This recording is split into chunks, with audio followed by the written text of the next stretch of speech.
डोणगाव येथे छत्रपती शिवाजी महाराज यांच्या अश्वारूढ पुतळ्याच्या अनावरणानिमित्त परिसरात उत्साहाचं वातावरण पाहायला मिळालं। अनेक वर्षापासून डोणगावकरांचे असलेले स्मारक उभारणीचे स्वप्न अखेर 8 मार्च रोजी साकार झाले। आठवडी बाजारातील मोकळ्या जागेत अज्ञात व्यक्तीने हा पुतळा उभारला होता। त्यानंतर 12 मार्च रोजी या स्मारकाचे विधिवत अनावरण युवा सेनेचे ऋषी प्रतापराव जाधव यांच्या हस्ते करण्यात आले।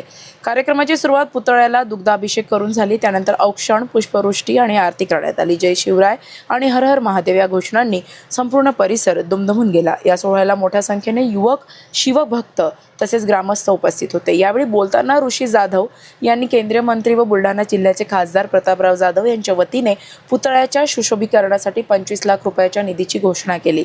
या घोषणेनंतर उपस्थितांनी जल्लोष करत आनंद व्यक्त केला। शिवाजी महाराजांचे विचार आचरणात आणणे हाच त्यांना खरा अभिवादनाचा मार्ग असल्याचे त्यांनी सांगितले।